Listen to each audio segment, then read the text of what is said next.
Get ready for the world's greatest Arsenal podcast. Welcome to another podcast by Guns and Yellow Ribbons. Enjoy the show. Hello and welcome to another episode of Guns and Yellow Ribbons. My name is Fergus. I am your host. I am joined by my sidekick, my mate, Gunnar Hilsey, Trevor. I'm also joined back on the show again after a short hiatus is Scunny Mike. And from his brief appearance last week, he's now on for the full show. Dale from the Posh Gooners. Good to see you all, guys. I know we had no North London derby to talk about, which we will cover. But we're going to talk about the Cup first and foremost. And then we'll talk about things boiling and lots of boiling bits and pieces. Trevor, how are you? I'm all right, thanks, Ferg. Really good, mate. Thank you. In a good place at the moment with the football club. Yeah, looking forward to tonight, mate. Looking forward. Not spoke to Scully for a while, and looking forward to having Dale on for the whole show. So yeah, looking forward to it, mate. It's a little bit strange, Trevor, because we normally expect to see you having all the limelight and being always on the big screen, and for you to grace yourself with your presence on this podcast, it's just such an honour. I know. I've lowered my levels. Look at him. He said to me that he didn't know the camera was there. What do you reckon? Trevor, explain yourself. You're a twat. I was quite innocently talking to my friend who just happened to be near a camera, and I was the one they chose to zoom in on when it came to the Arsenal fans. You can't wonder why they chose me to zoom in on. Come on, boys, give me some credit. But that was Liverpool. We're going to talk about it at length, aren't we? And it was a great evening. Yes, it was a good evening. Night to be, Scunny, and I'm a football fan. Scunny, maybe Blue Steel. maybe you could lend him one of your hats, because that Barnet was it's so out of control. It was like this, wasn't it? So he looked like Robinson Crusoe. You can't ruin perfection, can you, Hilsey, with a hat? There you go. Thank you, Mike. You can't do it. Cheers, Scunny. Scunny, how have you been keeping? You all good? Yeah, I'm good. I think last time I was on was just after Christmas or just before. I can't remember now. Just before, I think it was. Yeah, it was just before. Yeah, I was the only one wearing a hat, if I remember rightly. Yeah, that's right. Yeah, you read the memo. Yeah, I read the memo. Oh, yeah, I forgot about that. Yeah. Dale, you're back on.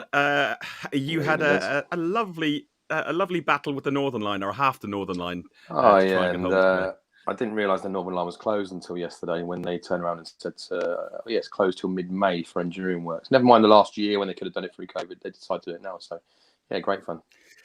Yeah, 17 weeks the city branch is closed, so we don't want to start talking about trains.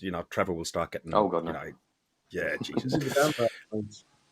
Listen, there is one thing that I would like to talk about, and Trevor rang me very excited about this, and it was the travelling Arsenal fans and how they drowned out "You'll Never Walk Alone." No matter how loud they turned the tannoy up, you will still see the Arsenal fans. I'm going to play it, and I'll have to credit Chris Wheatley, because he put it on. He put it on Twitter, and I've used his footage. I have asked him. He hasn't responded to me, but I have asked him. So here we go, Trev. You can talk us through all this. At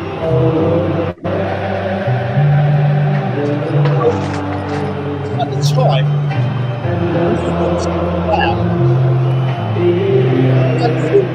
always so loud anyway.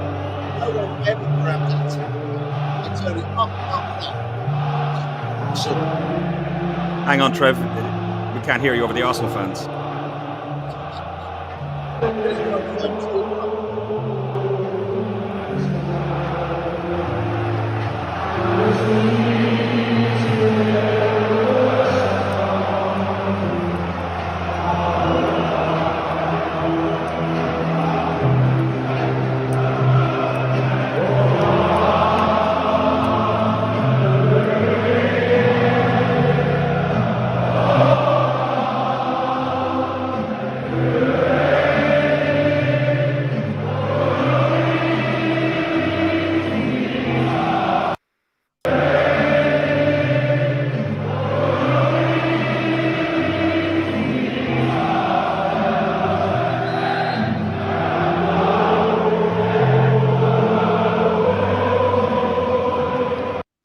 So as you can hear, the Arsenal The Arsenal faithful are making a huge racket and a huge lot of noise. That's the last time you'll be hearing "You Never Walk Alone" on this podcast.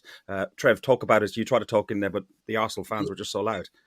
It makes the hair on the back of my neck stand on end, Fergus. Arsenal fans were that good, right? They were that good. I don't know if most people would have been to Anfield, but if you've never been to Anfield before, that rendition of "You'll Never Walk Alone," that's not the fans singing. They have that over the tannoy, and they boom it up loud and loud and loud, so you can't hear anything else, right? And for the Arsenal fans to be heard over the top of that is outstanding, astonishing even to Paul. I'm so proud of the way those Arsenal fans supported the team. And when we went down to 10 men, it got even bloody louder because you could see, you could feel, right? Joe Tester's watching this, and I know she was at the game, but when we went down to 10 men, right, you could feel that the players were going to dig in. You just knew that we weren't going to capitulate as people would have expected us to. I don't know why I felt it. I just felt it. We were just so good. The fans and the players battled. And for us to come out of that game with a draw, I'm shaking with it now, mate. I love my great club, and we were just amazing. And at the end of the game, half the Arsenal players fell on the grass and couldn't move. They'd given everything. They'd left nothing, absolutely nothing. So proud of our club. Dale, so we're looking at the first leg of the Liverpool versus Arsenal game last Thursday in Anfield. The starting lineup was Ramsdale in goal, Cedric, White, Gabriel, Tierney, Lokonga, Xhaka, Saka, Lacazette, Martinelli, and Eddie Nketiah. What did you think of the lineup? What did you think? What were your hopes and expectations going into the game? Truth be told, we touched on it last week. We were saying I think everybody agreed, as long as we were still in the game come this week. If you'd have said after 20 minutes we'd be down to 10 men, then I'm sure everybody would have taken a 1-0 there and then, because that's what Liverpool do to people, especially at Anfield. Just to touch on what Trev said there, the fans, it was, when we went down to 10 men, they were louder. I think that was the difference. They needed, the players needed it. You could see at times they were getting their heads down. I think that to touch on your original question, I think that sometimes the lineup and the tactics kind of go out the window at that point when Jackie gets sent off, which I can see why it's a red card, although he's a bit harsh for once. He is actually looking at the ball and there was no malice there from what you could see. And Arteta touched on it as well after the game. He said the fans were absolutely incredible. And he's called for the same atmosphere at home on Thursday. So, as far as the selection goes, it's not much you could really do about it with the team we had available, right? That is true, and I think Arteta will get his wish on Thursday. People didn't have their football fix last Sunday, so I think there's going to be an awful lot of people making a full day of it and getting down to London early, a few beers and sore heads on Friday. Look, there he is. There he is. So, Scunny, let's talk about Xhaka, 50 pence head, as you like to call him. And let's talk about Xhaka. No, that was Lichtsteiner. Lichtsteiner. Okay, sorry. Yeah, I know you've got. That's a few years ago, that mate. That one. Let's talk about this red card. So, for myself, when I saw it first, I thought it was a little bit harsh, and then Merson is saying on Sky Sports that he could see where Jota was, and he was keeping an eye on Jota. What did you make of it? Did you think it was a red? Did you think? Do you think he should have gone? First of all, I didn't think it was a red at all. Like Dale was just saying there, he was keeping an eye on the ball. He didn't really. You probably could argue that he saw Jota at the corner of his eye or something, but I didn't feel like he knew exactly where he was. But having looked at it a couple of times, I can see why it was given as a red.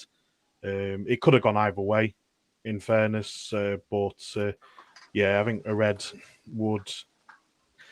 I think a red did suffice on that one, to be honest with you. Like I say, first when I first saw it in the game, I think I was just getting in the atmosphere of the game, hearing the Arsenal fans on the TV and everything else. I didn't want it to be a red. It's a hard game going away at Liverpool. But, when the dust has settled and when you've watched it over a couple of times over, it is... Yeah, you can, like I say, it could be given either way and it ended up being a red. So... Trev, the first 10, 15 minutes of that game, it looked like we gave it all. We chucked the kitchen sink at Liverpool. They weathered the storm a bit. And then just before that red, Liverpool started to turn on the pressure. And then when that red card came, I thought we're done for, didn't you? Well, look, we've got to go back because Cedric went off early. Cedric went off after 10 or 11 minutes, and Chambers come on. And with the greatest respect to Cedric, I thought that it strengthened our defence, Chambers coming on.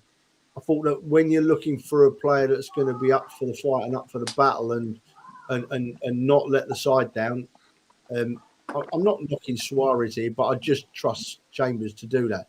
He will play with his heart on his sleeve. When Xhaka got sent off, I thought, if I'm honest, I thought in the crowd it was an absolute red card, and I thought it was a red card. But then when I watched it back a bit later, I thought to myself, hey, maybe he was a bit unlucky, and it could have gone either way, that decision. And as the fact that it's Xhaka tipped the ref towards the red instead of the yellow, because they're human beings, referees, and that can happen. So, I, at the time, I thought that's a red, and I hated Xhaka. After the game, when I watched it back, I didn't hate him. I don't hate anybody, me. And I was upset that he got sent off to a certain extent. I think it might be his reputation.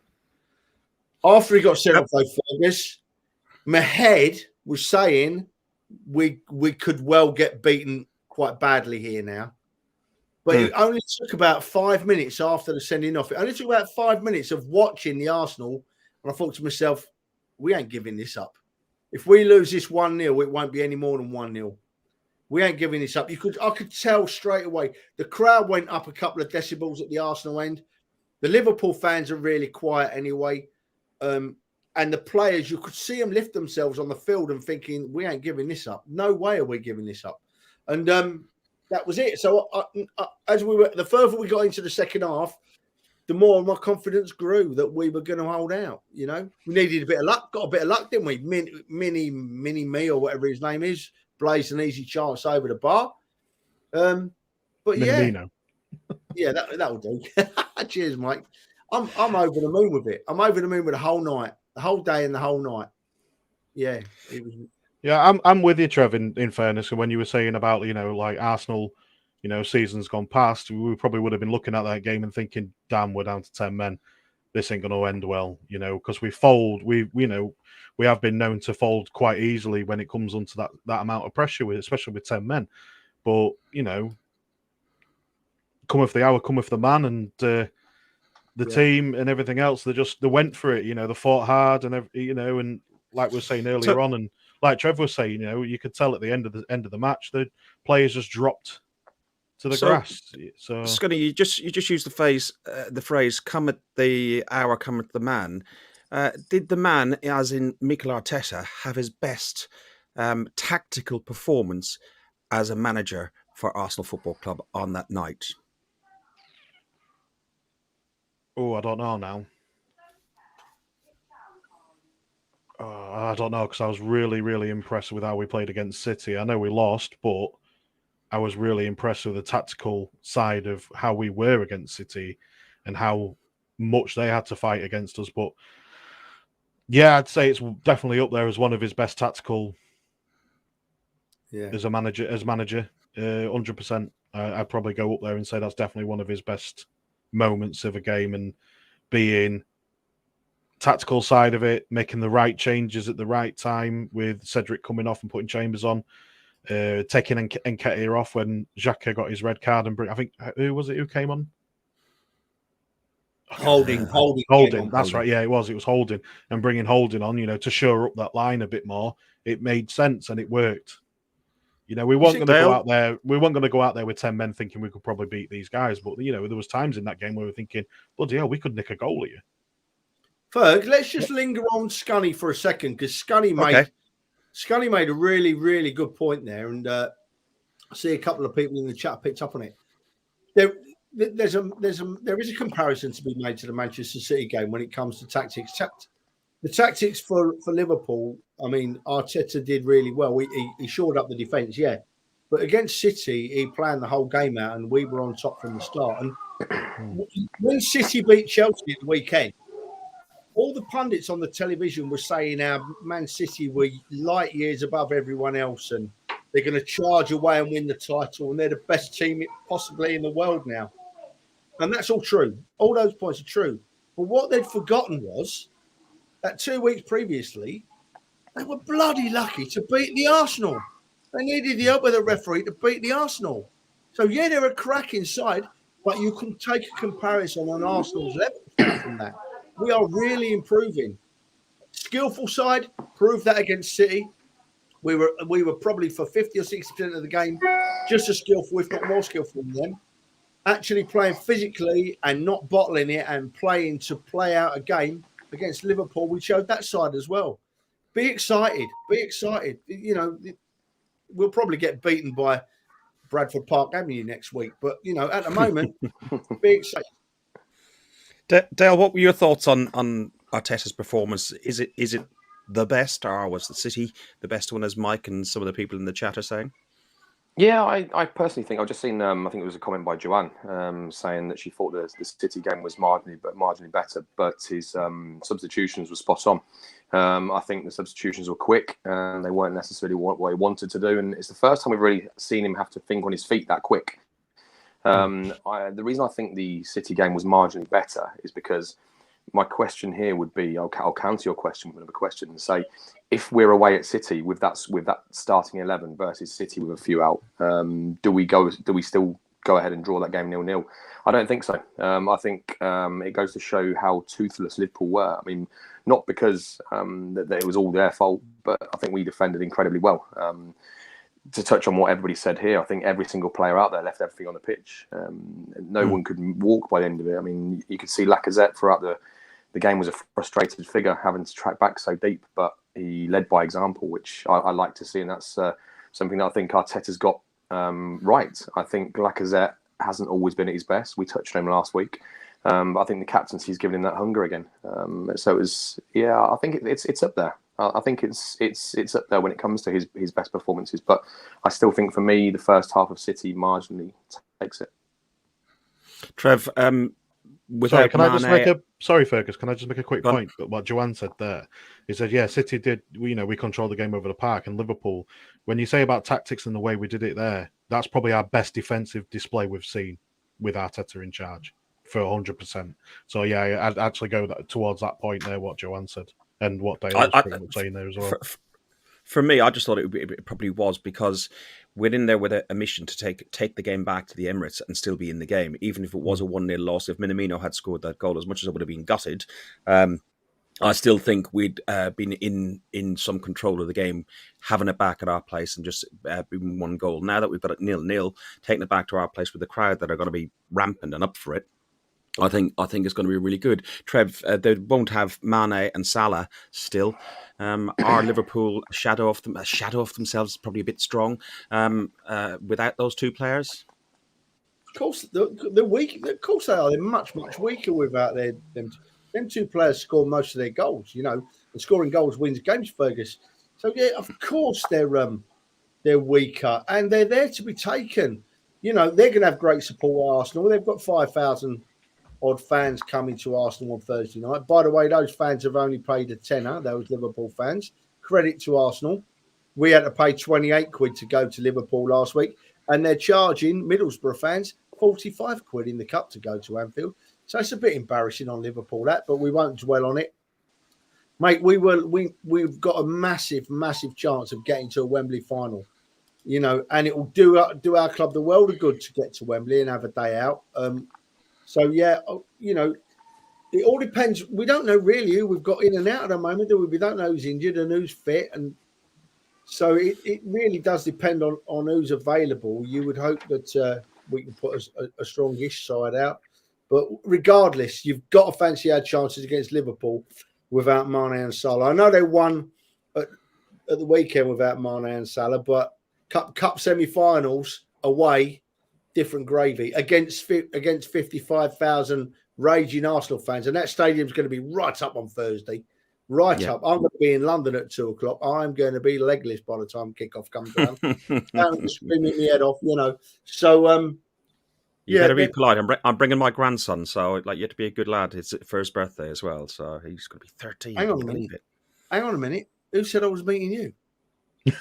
You're being very assuming there, Fergus.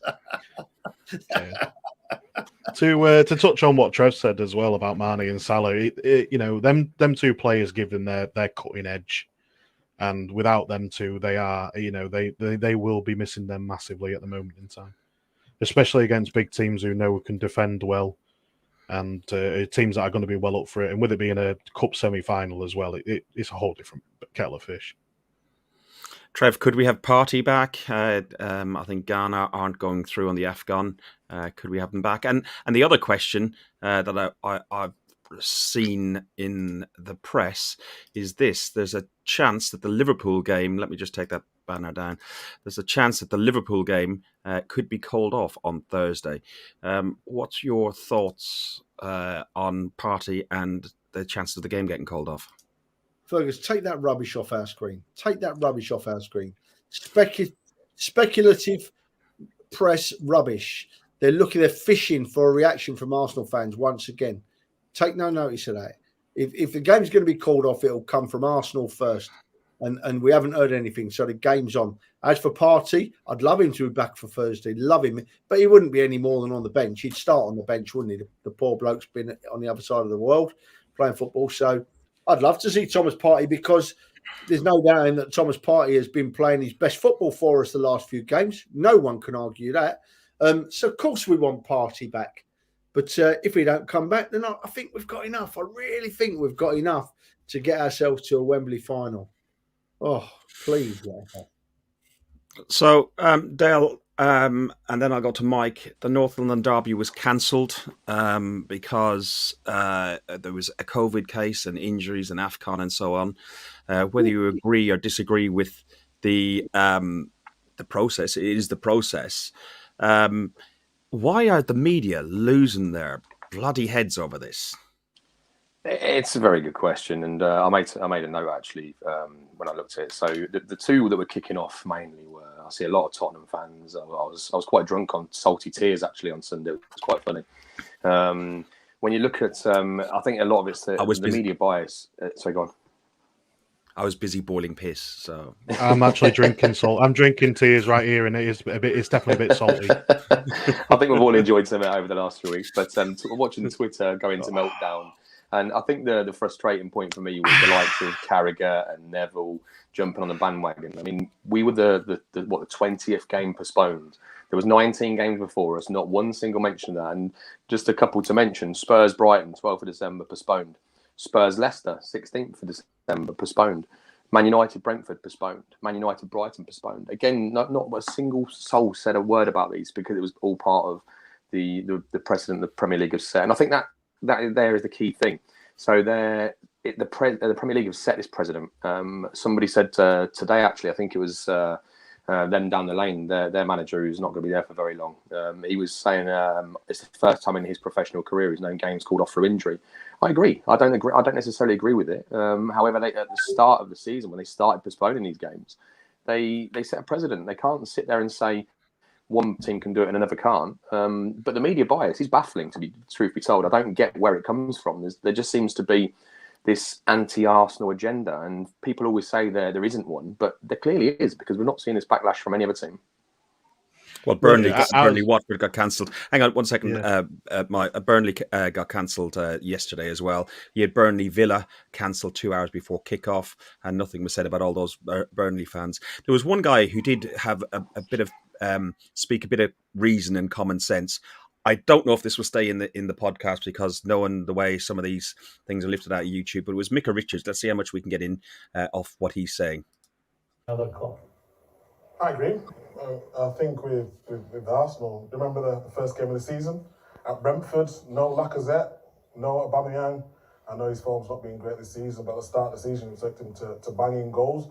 And I just feel like when it's Arsenal, everyone wants to lump in for some reason. Arsenal have been in great form, and by the rules have done nothing wrong. Like the lads have said here, the clarity.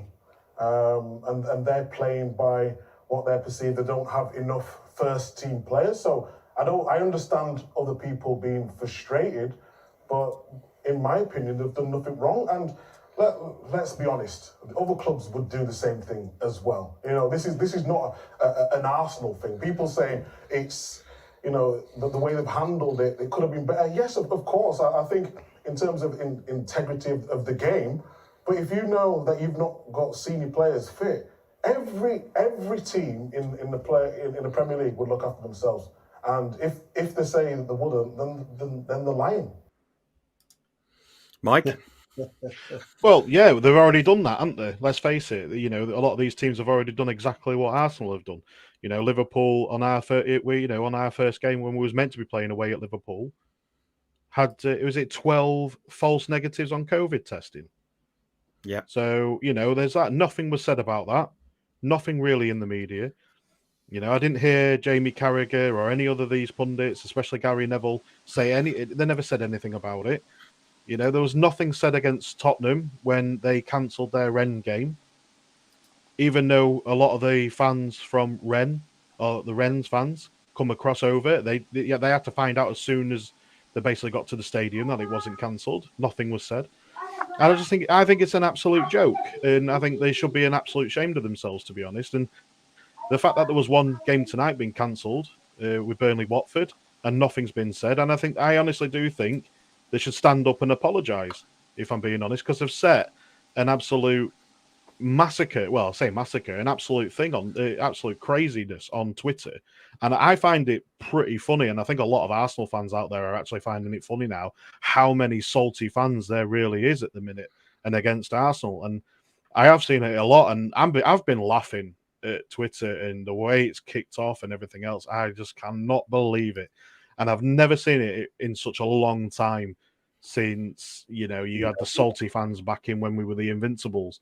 And I think that was the last time I've seen other fans go absolutely crazy at the Arsenal. And now it's just come to light now over this. And it's actually hilarious to look at and watch and see it pan out. You can't make it up. And the fact that they're not saying anything, they do need to stand up and apologise as well for their actions. And yeah, it wasn't. Sorry, I did see the full interview on that, and it was Alan Smith as well. He come on not long after Micah Richards, and he was pretty much saying exactly the same as Micah Richards there. So big up the smudge as well. You know, he deserves it. And if anybody wants to join us, I can see that Dale's having a few technical issues. You might be back with us now. But if you want to call the show, click on gunsandyellowribbons.com and click join the show, or go to gunsandyellowribbons.com /show. Trevor, I could see you giggling away throughout the whole thing. Graham Souness was just he was boiling some piss as well, wasn't he? So look, right, it's just, we're Arsenal, right? We're a special football club, and we have been since 1886. We've been a special football club. I enjoy it, Ferg, Mike. I enjoy this because I know for a fact that the only reason these people are picking on the Arsenal is not because of what we've done. We've got a game cancelled like most other clubs have. We're just Arsenal, and they look for chinks to have a go at for no reason. And you know, you look at Soundness. He was at Tottenham and got rejected, and he's been bitter since we won there in '89. You know, Carragher, he played for Liverpool when we were just wiping the floor with them every season and winning everything while they won nothing. Neville, he'll always have the ump with the Arsenal because Vieira threatened to punch his lights out if he went anywhere near Jose Antonio Reyes. So Neville will always have the ump. As for O'Hara, I will never, ever mention O'Hara. I've been all over him on Twitter this week, right? Because he's a very naughty boy, O'Hara, because he really dishes out the banter. Then he cries that he's the victim when he gets a load back. He stirred the Arsenal fans up. He stirred up a massive Arsenal fan base, Jamie O'Hara. And when he got a load back, he started going down roads that he shouldn't have gone. And he's a very, very naughty boy. But he hasn't got enough brain cells between his ears to realise what a clown and a naughty boy is. So I'm not mentioning O'Hara anymore. I'm not giving him the time. Can I just make a point on O'Hara quick, Trevor, while you're on it? Because I was talking to you about this, actually. O'Hara played less games for Tottenham than Dani Ceballos did at Arsenal on loan when he was at Arsenal on loan. That's how good he was. Yeah. That's how good, obviously, he was, and that's how much Tottenham thought of him. So even they thought he was shite. You see, so I don't know why he's sticking up for him, but at the end of the day, the guy's a clown. He's trying to stay relevant in something that is not relevant in anymore. No one liked him as a footballer. He was crap. He should just go back into the shadows and just forget about football because football's forgotten about him. Listen, the point on that was my tweet the other day that I put up, that Pat has put up there. But, you know, you're right, Mike. You're right. I mean, we could sit here and we could pick O'Hara to pieces from so many different angles, not just his football, other things that we all know about. I'm not going to stoop as low as he would, and I'm not going to do it. But what he was doing, right, to finish it off, really, is he was using his massive social media following to bully the Arsenal, right? But what he didn't realise was people like us with a tiny little social media following all banded together and all get back at him. And suddenly, at the click of a finger, he's having a meltdown. You know, he's being bullied and he's mental health suffering. The man is disgraceful, disgusting, should never be employed in the media, and really shouldn't mention him anymore. Richards. What a man. Micah Richards, eh? Yes. Stood up to everybody. And right. Are you going to argue with him? Right, he's a big lump. The funny story that Trevor was telling me, I was chatting to him. We tried to get have a 5 or 10 minutes with Super Kevin Campbell on the show today, but he's been busy with work. But he was planning, Trevor. We was planning to be pitch side at. Thank you. Now, should we leave it? Yeah. Okay. Dale, what was your thoughts on Laura Wood's favourite nemesis, Jamie O'Hara? I just think personally, he's. Let's look. Well, they're both on TalkSport, right? I'd just love to hear TalkSport's take on the way he is on social media, because when you're employed by somebody and it's as in the public eye as what TalkSport is, surely they wouldn't want that over. Because of course they're allowed an opinion. I get that, but they can't be as biased and as cutthroat as what he tries to be. Again, we all listen to him and Laura Woods on TalkSport. To be honest, I don't really want to give him the time of day. I mean, he's had his time on social media, and talking about it provokes a reaction like this. It means we're talking about him. It's not kind of it's not relevant. He's trying to stay relevant in a period where he's never been relevant. I think. Was he ever relevant as a footballer? Exactly that. He tries to be. I think what sums it up is there was a tweet which I saw, which was superb. I don't know if you've come across it. It said, so he said, "Oh, what's the point of having the under-23s and the under-18s?" And someone said, "Well, once upon a time, Arsenal had somebody by the name of Jamie O'Hara. He wasn't good enough, so they replaced him with Cesc Fabregas." And I thought that was absolutely. I did see that. Yeah. I did see that. Listen, he's Billericay's finest. Billericay's finest. I won't have anything said bad about him. That's his level, you know. So I didn't realise the stat that Danny Ceballos had played more games than Jamie O'Hara. In his year and a half loan at Arsenal. In his year and a half loan at Arsenal, he played more games than Jamie O'Hara did for Tottenham. Fantastic. In his, and I think he was there for what, 5, 6, 7 years. I can't remember. Yeah. And then he was at Wolves for a bit, and Hull, I think, and a few other teams like that. Listen, what are we thinking about Thursday night then? Who do we have in the middle of the park? What players are available? Dale, I'll start with you. Yeah, there's various options, but to be honest, truth be told, when you look at the starting lineup we had against Liverpool, with the crowd being behind them, I don't see why there'd be much change needed. If I'm honest, I mean, Odegaard should be back. I'm not sure on the status of Smith Rowe. Is there any update on him that we know of? Or I've not read anything yet. No, but it was only a slight calf. It was a calf injury, wasn't it? And it was only slight, so he probably would have been available. Yes, I'm thinking. I mean, the silence is a little bit worrying because normally they would have said it by now. He's available for Thursday, but bringing Odegaard back into the mix as well, I think, puts us in a strong position. I think there's been a lot of media attention around kind of the game being called off. Just touching back on that briefly, and us allowing to get people out the door, loans, and recall people back. I wouldn't be surprised if we saw some of those guys who come back off loan recently, as Aziz from Portsmouth. I wouldn't be surprised if we saw people out on the bench. because obviously we're a little bit short on numbers still. But yeah, I mean, I'd probably go with a similar lineup. Chambers, I thought probably should have started the first game. I think that will be a change that Arteta will make. But I think it's going to be an exciting game because it's one where both teams will probably fancy. But I think having the home advantage, the game's there for the taking. As Trev said, we deserve a Wembley final, right? Yeah, it'd be fantastic. It'd be absolutely fantastic. Trevor, according to Pat and what I'd read, there's no new COVID cases, returning players from short-term injury. It should, and Charlie Watts is saying ESR and Tommy, Saka and Chambers could all be available. What's your thoughts on the game? We'll go for a score prediction as well. 4-0, here we go. I've been watching the Arsenal website and app avidly today, thinking, are we going to get a news update on the latest injury and latest injury status?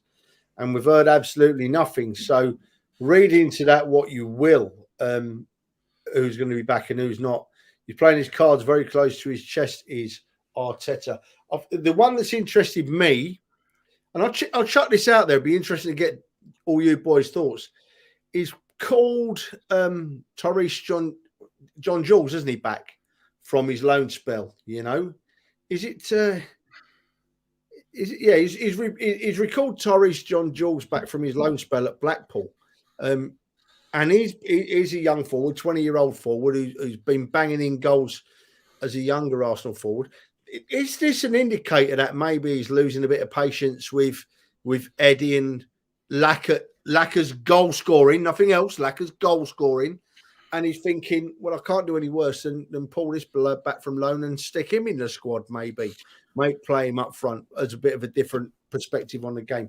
So, Mike, the answer to your question, Ferg, is we can't really answer it because there's been absolutely nothing coming out of Arsenal Football Club about our players and the injuries. The thing you said there about John Jules, to be honest, why loan out Balogun then? And we'll go into the transfer window shortly. But Balogun was closer to the first team than John Jules is. So if he was getting fed up with Eddie, I would have run him out for a bit. Ferg, that's a simple one to answer, son. You've seen Balogun play this year as much as I have. Twice. He's not been anywhere near it. Every time he's had a chance, he's not been anywhere near. And from the form I've seen, I don't think that Arteta could play Balogun again. The right thing to do is to send him out on loan. You know, he's not looked anywhere near in any of the games he's played as Balogun, mate. Scunny, your thoughts on the game? What are you expecting? Hoping, of course, for a victory. Yeah, I'm obviously hoping for a victory, but I'm pretty much in the same mind in what Trev is there as well. You know, we haven't heard anything. I don't think we will hear anything until the lineup's been announced. Arteta will be keeping things close to his chest, and I think by rightly he will, just because it'll end up in even more scrutiny from pundits if he starts dishing out who's going to be fit and ready for the game. And I think they're going to try and avoid that. With loaning out, like you say, about Balogun and John Jules, I think it makes sense bringing John Jules back because he's had a lot more experience out on loan. You know, I think he's been out on loan for the past 3, maybe 4 seasons. So. And Balogun just wasn't hitting the mark. I think, and Eddie Nketiah, I don't think he hits the mark either. You know, you can see him with his shoulders down a lot of the time, and I think in the game against Liverpool, he wasn't really pulling up trees. But I think that could be down. The reason why he obviously got subbed was because Xhaka got a red card. So having that extra option with John Jules coming back, I think it just helps out. You know, numbers more than anything else. I think to touch on that as well, if I may, Eddie's had chance after chance after chance. He seems to do it in the League Cup, but it's been noted several times. There has been numerous contract offers on the table. He doesn't want to take them. My question there would be, why would we play Eddie? Why would we not give anybody else a chance when he's looking to make a move out of the club in the summer? I think that's the thing in it, and I think the problem is at the minute is we've got no choice but to play Eddie in a lot of these games so far because with Aubameyang being pretty much phased out and you've only got really Lacazette, we've got no choice other than to play Eddie because Balogun wasn't really hitting it. And I think this is another reason why we've brought John Jules back because it's a case of, well, we need someone, so why not have a player that wants to play for Arsenal, who's been out on loan, gained a lot of experience in the lower leagues. It just makes sense. John Jules, 12 appearances for Blackpool this season, 0 goals. He's So maybe saving he them wasn't. saving them Yeah. for the Arsenal. To be honest, I think it's all cultural change within the club anyway, stemming from Arteta's sort of model. He's brought Aziz back as well, so I think there's we're going to pepper it with a few maybe signings, what we're hoping, and some other youth and academy players. Looking at the transfer window, we've had nobody come in. We've had, as you mentioned, a couple of returning academy players, but we've already got rid of 5. Maitland-Niles has gone to Roma on loan, Balogun to Borough on loan. Kolasinac, his contract was terminated by mutual consent, and he's gone to Marseille. And then there's 2, lower pecking order players. Harry Clark has gone to Hibs on loan, and Lev is released after 9 years and not one game for Arsenal Football Club. How can you be 9 years and not even get a game? Iliev, sorry. Trev, are you concerned about how many are going out and still no incomings? No, not at all. I'm trusting Arteta. He knows what he's doing, in my view, and I'm trusting what he's doing. There'll be stuff in the pipeline. He'll have a long-term plan. So I've got absolutely no worries at all about what he's doing. All the ones he's loaned out have either not quite hit the floor running when they've had a chance, or have not had a chance yet and need to beef up. So absolutely no problem at all with it, mate. I'm excited about what team we can put out, actually. You look at what we've got left, and if it's fit, I think that we could put a back 4, Ramsdale in goal, in my view, and we could put a back 4 out in front of him, or even a back 5 out in front of him, and pick that 4 from 7 or 8, and we're going to be strong enough. We're going to be strong enough for most games. So I'm very happy with that. We all know the view about the midfield. We've got 4 really good midfielders, and then we've got the front, the striker. We all know. I'm not going to linger on it because we all know the striking position worries me. But what we've got to play beside and just behind any striker that comes in excites me greatly. And I'll say it again: if I was a striker now looking for a move, I would look at Arsenal and I would look at Martinelli and I'd look at Smith Rowe and I'd look at Saka, right? And I'd think, wow, and Odegaard, and I'd think, I fancy playing for the Arsenal, me. I fancy playing for the Arsenal because with that 4 players playing around me, I've got to score goals. So hopefully we'll bring in that good striker. And don't forget, at the end of the day, I think the back, we're that good at the back at the moment. And I really do think we're that good when we play. There's no reason I'd like to see Ben White move forward if we need him. He could easily play in midfield. His ball control, with the ball at his feet, he's amazing. He's brilliant. And he's got time on the ball. So, Fergus, if they need to go out on loan, trust Arteta, let them go. What we've got is the best we've got, mate. Dale, are you concerned about not enough incomings coming in yet? And then also you look at Aubameyang has been coming back from the African Cup of Nations. Apparently he had a heart problem for who does he play for? Gabon. And then he apparently hasn't got a problem when our doctors have looked at him. So what's your thoughts on the transfer window and then Aubameyang as well? Did you mention Mari when you mentioned those names there? Because Mari hasn't. That's not done yet. That's why I haven't put him on the list. But yeah, Mari's going to. He's gone over to. Yeah, Udinese. Yeah, so it looks like Mari might be going out as well. There's also a lot of rumours about Elneny. So these are all players which, to be honest, I think we've been calling for years now to not accept mediocrity and get rid of these type of players. So I'm glad to see them going. Nothing against them individually, but with the Arsenal, we should be aiming bigger and better. So it's nice to see these players moving on. In the short term, there's a lot of rumours around. It's silly season, isn't it? We always know we're linked with everybody. This striker we're linked with, excuse the pronunciation, Vlahovic, he doesn't seem like he wants to come in. He's waiting for a bigger offer in the summer. If that's the case, move on. I don't want a player who doesn't want to play for us. There's players out there who look to be on the move, which we could really take advantage of, in my opinion. The young lad Basuma at Brighton, I think he is a Gooner. I mentioned him last week. He's on the move and linked with Villa. it baffles me why we don't go for him. He's a player that Edu has scouted in the past. But I genuinely believe that we're only a couple of players short of contending for the title. A striker, without a shadow of a doubt. A central midfielder. Other than that, we're talking backup players, really. Someone else to cover a right back. We've got the left-sided cover. We've got the central defence covered with Saliba coming back. That's an interesting one as well, with Saliba and Guendouzi. I'm not sure how that's affected with their transfer ban. They've been hit with a 2-year ban, I think it is. How does that affect Guendouzi? Apparently, they can't sign Guendouzi with the because there wasn't a deal agreed. There's an option to buy, but there's no obligation to buy, so they wouldn't be able to do that. But reading again on Twitter obviously is Bible and everything else. By the time an appeal goes in and back and forth, they won't have a ban next in the summer. They'll probably be able to do that deal and some other deals similar to what Man City did before, where they push it back and forth. Scunny, Elephant Man, would you have him, Da Costa? No. I think that's all bullcrap anyway, if I'm being honest. I think there's nothing in that whatsoever. I think that's just media talk and media rumours more than anything else. I think we're quite close, from what I keep reading, into Vlahovic, I think his name is. I think that's how you pronounce it. I think we're quite close into signing him as a striker. So I think it's just media talk more than anything else with Diego Costa. When you were saying about Bissouma as well, there is a lot of problems around him at the minute, isn't there, with him being arrested recently. So I think that's probably why Arsenal probably haven't gone in for him more than anything else, is because they don't want to have that issue. You know, if you look at what happened with Mendy at Man City, I think you just want to stay away from that sort of thing.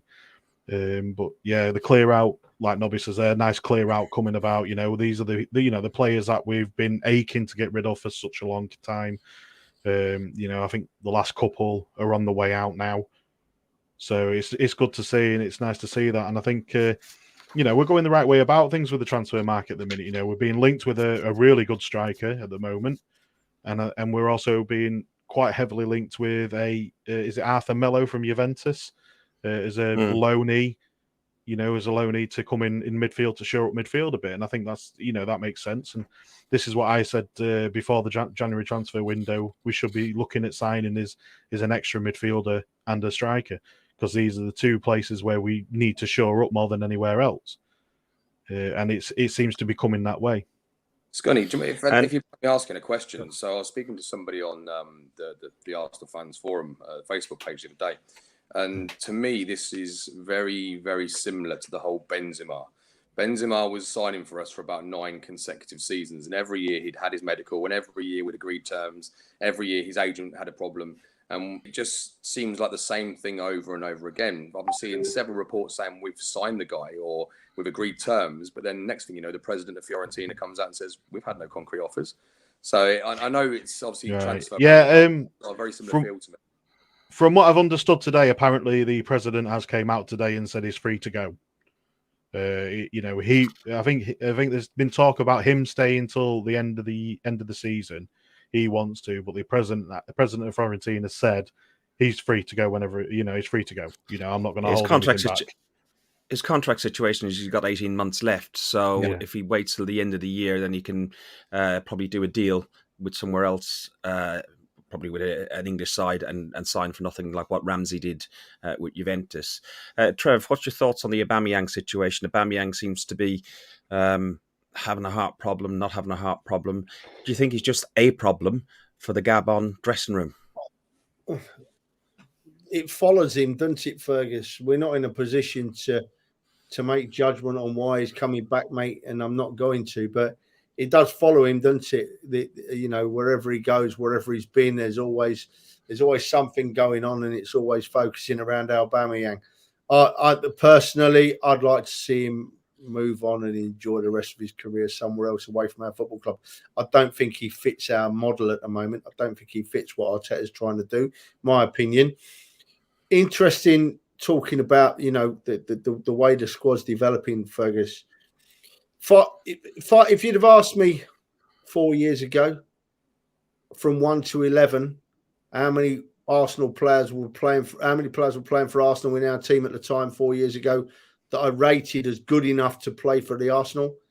I'd have probably said 2. Now, if you ask me how many players we've got playing for the Arsenal that are good enough to play for us, I'd probably say 8 or 9. This is progression, and you don't do that overnight. And this is why we have to. This is why I will never talk bad about Arteta. That doesn't happen overnight in our great game. Don't forget, if you buy a player for 60 million, you've probably got to pay another 10 million to an agent. How they get away with that, I don't know. But it's a massive picture now, and I can't pick fault in what's going on at the moment. Everybody wanted at the start of this season to see progression, and that's what we're seeing. Not consistently. I mean, if anyone could explain to me what happened at Everton and Man United, and I was at both of them games, then please tell me, because I can't work it out. What on earth makes quality players play that badly for them 2 games? Really? I do not know.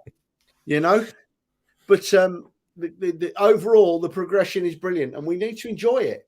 We need to enjoy it. I think you're right with progression. There is progression happening, and the squad is evolving and changing. The issue is that we don't have more than a starting 11. It's the backup players, is the ones that Scunny and Dell and yourself have said that we need a backup in midfield. We need a backup right back. There are areas that we need a backup, and we'll need a decent backup keeper, because I'm sure Leno will be off. If not in this window, he'll be off in the summer, because I personally, as you know, I don't rate him hugely, but he's too good to be a number 2. He's too good to be a number 2 keeper. He's definitely a number 1 keeper for a club somewhere.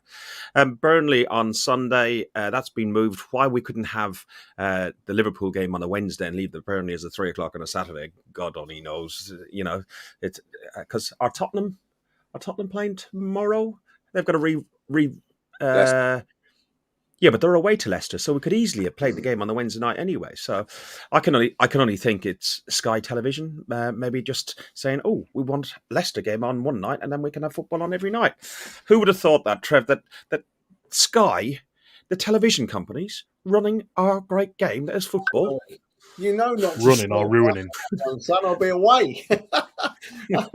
Did you say running or ruining? It's the same thing, isn't it? No comment. I'm not going to the Burnley game on Sunday. By the way, I'm missing it. I'm not going. So okay, that's if it even gets played the way Burnley are going at the minute. Yeah. Well, this was a question I was going to say. What are the chances of it not getting played, and what happens if we play on Thursday, because there's slightly different rules for the cup games? Like if you look at the FA Cup, not one game got cancelled because of COVID or injuries or AFCON, and Thursday hopefully go ahead. What happens if then, how much is going to hit the fan if another game's called off in the league for Arsenal, and it's Burnley? Can I just make a quick comment about the AFCON as well?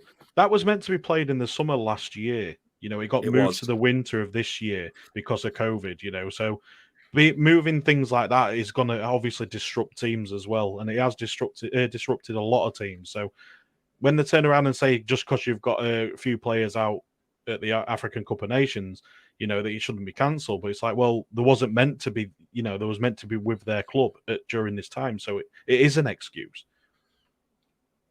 Yeah, because they moved it because it used to always be in January and for the cooler weather and stuff, but they moved it into the summer because of that reason of it affecting the league, and because of the early World Cup or corrupt cup in Qatar, then they couldn't do it. They couldn't push it on to this summer. Are you attending the Burnley game, Dale? I won't be, unfortunately, no. Well, as I mentioned previously, we've had a bit of a COVID outbreak here as well. But no, I won't be there this week, unfortunately. But I'm hoping to be at Liverpool on Thursday. Okay, no worries. Well, we might meet up Block 5, have a beer. Well, not drinking that stuff. It's horrible. Absolute filth. So, yeah. So, finally, any other business, Trevor? You normally have a tangent or two you want to chuck in. Listen, get that off. Get it off before I take you out. Right. Oh. Do it. Right. Joe has absolutely nailed it there. That comment from Joe is the best comment of the night, because we have had so many apparent disruptive personalities in our club over the last few years. And it's just part of the improvement is that we've got these lads playing as a team. And it is really, really important. What a great comment that is. Yeah. The only thing that's still on my mind, Fergus, is that just remember, people, right? That the Tottenham fans have been getting into us this week, right? But you've got to make allowances, right? You've got to make allowances because they can't argue about history because they can't match our history. They can't argue about class because we're miles above them in any class stakes, right? Tradition, they've got no tradition. Our tradition is all about the Arsenal Football Club, you know. Trophies, they can't give us a hard time about trophies because they ain't won the leagues in my lifetime, and I'm an old fella, you know. Legends, they haven't got hardly any legends. If they put a legends side out, you think, I don't know most of them players. If we put a legends side out, it's like a world 11 from anywhere you like, you know. So what you got to remember is that they've got nothing to have a pop at us about of Tottenham. So something like this, us calling the game off, they clutch at the straw and they start trying to get stuck into us. And all you got to do is laugh about it because it is hilarious because they've got absolutely nothing. Well, they're celebrating Eric Lamela at the moment, winning the Puskas, and he doesn't even play for him at the moment. There you go. Them tears taste so sweet. Yeah, he got sent off and lost that game, Dale. You know, exactly. Unbelievable. And remember,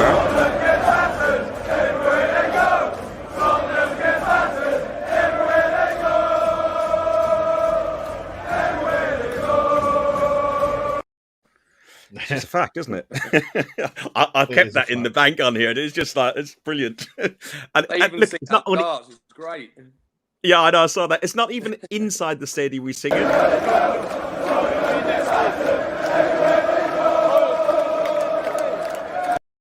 Even outside the stadium, they sing it everywhere. I tell you, I was in my local pub watching the West Ham game on Sunday, and it was full of Tottenham, West Ham, and a few Arsenal and stuff. And every time Leeds scored a goal, everyone was shouting out, "Massive, massive!" because West Ham think they're massive. Massive bellends. The thing that makes me laugh about that Tottenham Get Battered song, it's not just Arsenal fans singing it; it's every club fan singing everybody. it. So everybody knows who they are. They're just a bunch of wannabes. That's all it is. And when I agree with Trev, when they say they've got legends and stuff, they haven't got any legends. Let's face it. What legends have they got? None. Yeah. I don't think the Golden Boot counts for a legend, to be honest. I think something what made me laugh actually we'll quickly touch on Mr. O'Hara just to give him his last moment in the limelight. He said, "Oh, why didn't they play their under-23s?" I think he's forgetting our under-23s are currently 5th in the league. Yeah, exactly. This is true. This is very true. This is very true. Good point. Yeah, good point, Dale. But guys, listen, all them players that have moved on, Fergus, including Mr. Kolasinac, right? We've got to wish them all the best, right? They've played for the Arsenal Football Club. I'd give my right arm to be in any of their boots for 5 minutes on that football field at Highbury, mate, as we all would. So good luck to all of them. All the best to them all and wish them every success. And remember, they're playing for...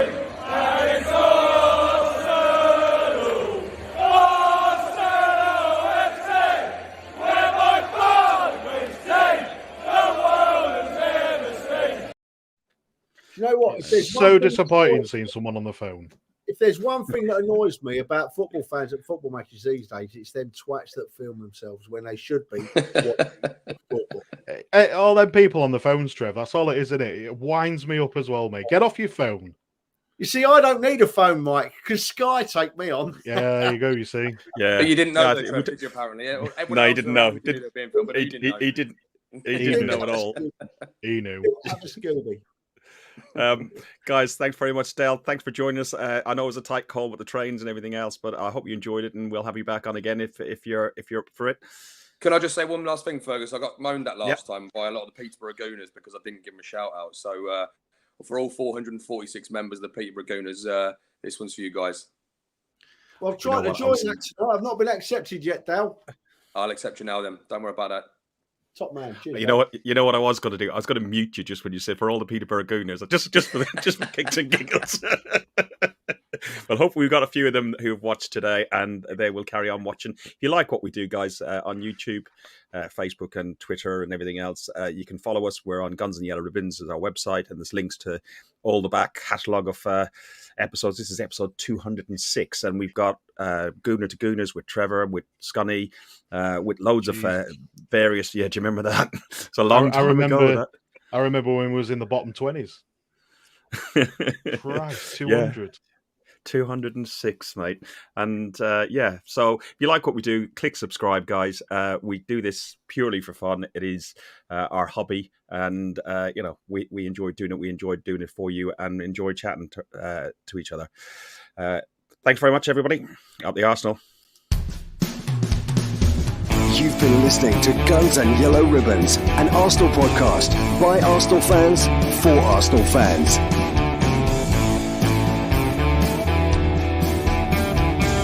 Follow us on Facebook at Guns and Yellow Ribbons and Twitter at Guns and Ribbons.